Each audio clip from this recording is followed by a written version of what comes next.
जब तक मेरे शरीर में सांस है कोई भी मकान नहीं टूटेगा। फॉरेस्ट डिपार्टमेंट हमारे सरकार के अंडर आता है। एक ईंट जिस दिन निकाल दिया उस दिन मैं राजनीति छोड़। और ये जो इन्होंने कर किया है, पीडब्ल्यूडी ने ये कर दिया, फॉरेस्ट ने ये कर दिया, तो ये बिल्कुल अनर्गल बातें हैं। कहीं पीडब्ल्यूडी नहीं है, कहीं कोई फॉरेस्ट नहीं है। फॉरेस्ट की अपनी एक अलग जमीन और इनकी दुकान में कोई अब सामान नहीं बचा है, तो दुकानदारी इनकी कैसे चले? धरना प्रदर्शन में लोग कैसे आएँ? अभी इनका 27 या 29 तारीख का कोई धरना प्रदर्शन है। उस धरना प्रदर्शन में पब्लिक कैसे पहुंचे? तो ये अफवाह फैला रहे हैं, गुमराह कर रहे हैं लोगों को। तो प्रधानमंत्री नरेंद्र मोदी जी ने बिल्कुल क्लियर कट में संविधान में पास कर दिया, लोकसभा में राज्यसभा में पास करके ये बता दिया कि जो जिस जमीन पर है वो उसका मालिकाना हक उसको मिलेगा। सटीक खबरों का सीधा असर। आप देख रहे हैं NCR समाचार, सच्ची और पक्की खबरें। नमस्कार, मैं नमिता चौहान और आप देख रहे हैं NCR समाचार। इस वक्त हमारे साथ मौजूद है संगम बिहार के विधायक चंदन कुमार चौधरी। लगातार यह अफवाह उड़ाई जा रही है, यह खबर फैलाई जा रही है कि आधा संगम बिहार टूटने को है। इसी मुद्दे पर पुराने विधायक दिनेश मोहनिया ने भी एक वीडियो साझा किया और ये कहा कि ये संघर्ष की लड़ाई काफी आगे तक जाने वाली है। साथ ही साथ कई और लोग हैं, कई और आम आदमी पार्टी के नेता हैं जो लगातार इस खबर को फैला रहे हैं और सोशल मीडिया पर लगातार पोस्ट कर रहे हैं, जिससे जनता में काफी ज्यादा डर का माहौल बन चुका है। इसी रिगार्डिंग हम यहाँ पर हैं और सीधे विधायक से ही पूछ लेते हैं कि आखिर यहाँ पर क्या होने वाला है, क्या सचमुच संगम बिहार टूटने वाला है? बिल्कुल नहीं। आपके मीडिया के माध्यम से संगम बिहार की जनता को आश्वस्त करना चाहता हूँ, किसी का भी 1 इंच भी टूटने वाला नहीं है। ये जो अफवाह है और ये जो लेटर दिखा रहे हैं, ये लगभग 2014 की मैपिंग है। जब आम आदमी पार्टी की सरकार थी तो मास्टर प्लान के तहत इनको मैपिंग किया गया था, कहाँ हम क्या डेवलप कर सकते हैं, कहाँ पार्क बना सकते हैं, और ये भी अभी मास्टर प्लान में लागू नहीं हुआ है।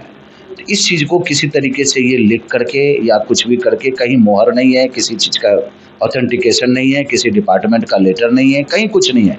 सिर्फ एक अफवाहों का बाजार चल रहा है और इनकी दुकान में कोई अब सामान नहीं बचा है, तो दुकानदारी इनकी कैसे चले? धरना प्रदर्शन में लोग कैसे आएँ? अभी इनका 27 या 29 तारीख का कोई धरना प्रदर्शन है। उस धरना प्रदर्शन में पब्लिक कैसे पहुंचे? तो ये अफवाह फैला रहे हैं, गुमराह कर रहे हैं लोगों को। लेकिन संगम बिहार की जनता को बिल्कुल विश्वास रखना पड़ेगा कि नरेंद्र मोदी जी के नेतृत्व में रेखा गुप्ता जी दिन रात मेहनत कर रही हैं और मैं संगम बिहार का एक सेवक बन करके काम कर रहा हूं और संगम बिहार की एक भी ईंट निकलने नहीं दूंगा। जब तक मेरे शरीर में सांस है कोई भी मकान नहीं टूटेगा, ये गारंटी के साथ बता रहा हूँ।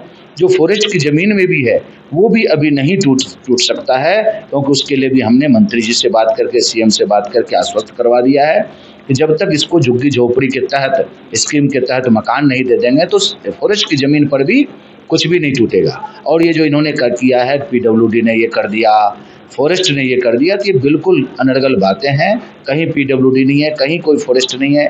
फॉरेस्ट की अपनी एक अलग ज़मीन है।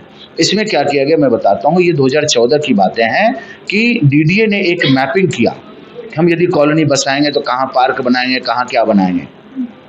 तो जो ग्राम सभा की ज़मीन है बीच बीच में, उसको रीजनल पार्क के रूप में डेवलप किया इन्होंने, ना कि उसको ये कर दिया। ये अभी लागू भी नहीं हुआ है। जो ग्राम सभा की ज़मीन है, जो DDA की ज़मीन है, वो कोई घर बना लिया है तो PM मुद्दे के तहत उसकी रजिस्ट्री हो चुकी है। तो प्रधानमंत्री नरेंद्र मोदी जी ने बिल्कुल क्लियर कट में संविधान में पास कर दिया, लोकसभा में राज्यसभा में पास करके ये बता दिया कि जो जिस जमीन पर है वो उसका मालिकाना हक उसको मिलेगा और कहीं किसी का मकान नहीं तोड़ा जाएगा। और ये जो झुग्गी के बाद इन्होंने जो अनऑथराइज्ड कॉलोनियों पर वार किया है, ये बिल्कुल अनर्गल बात है। झुग्गी वहीं टूटी है जहां पर उनको मकान दे दिया गया है, या हाईकोर्ट का नाले के ऊपर जो झुग्गियां बनी थी, हाईकोर्ट का आदेश था, वो टूटेगा ही, क्योंकि न वाटर लॉगिंग हो रहा है, दिल्ली डूबती जा रही है। तो इन सब चीज़ों को देखते हुए ये चीज़ जो है बिल्कुल व्यवस्थित तरीके से किया जा रहा है और कहीं भी दिल्ली में किसी तरह की अव्यवस्था नहीं फैलाई जा सकती है। ये जो आम आदमी पार्टी की दुकान बंद हो चुकी है दिल्ली में, इनके विधायक चिल्ला रहे हैं, इनके पार्षद चिल्ला रहे हैं, ये बेवजह चिल्ला रहे हैं और बेवजह गुमराह कर रहे हैं संगम बिहार वासियों को या अनऑथराइज्ड कॉलोनी वासियों को।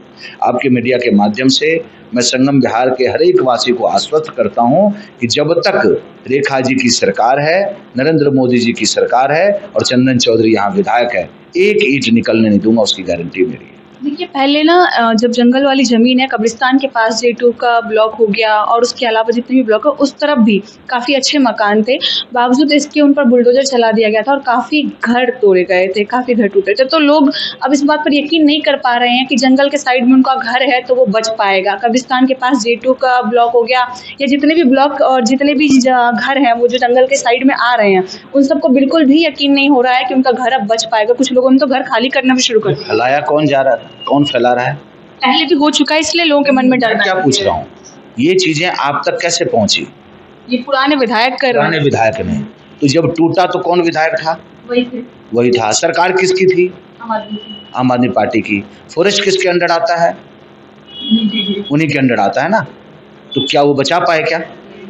और मैं आज गारंटी के साथ कह रहा हूँ, रेखा गुप्ता जी की सरकार है, मैं यहाँ का विधायक हूँ, फॉरेस्ट डिपार्टमेंट हमारे सरकार के अंडर आता है। एक ईंट जिस दिन निकाल दिया उस दिन मैं राजनीति छोड़ दूँ।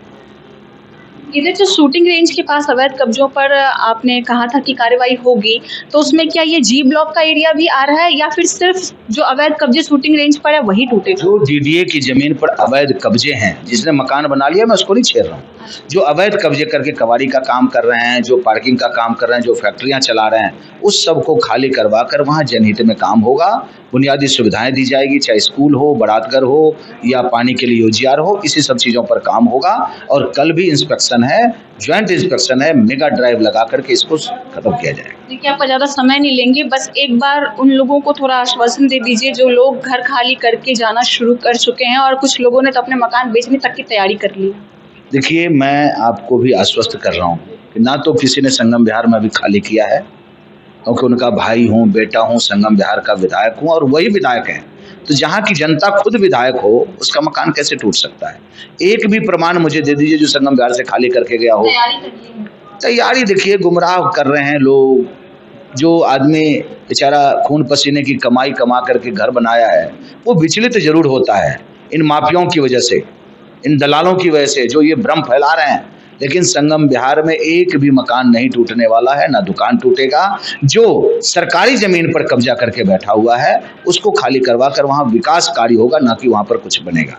और आपके मीडिया के माध्यम से अंत में बताना चाहता हूँ कि जितने भी माफिया हैं उनकी सरकार थी तब वो नहीं बचा पाए, लेकिन मैं गारंटी के साथ कह रहा हूँ कि जब मेरी सरकार है तो गारंटी के साथ बता रहा हूँ कि 1 इंच भी इधर उधर से उधर संगम विहार नहीं हो सकता।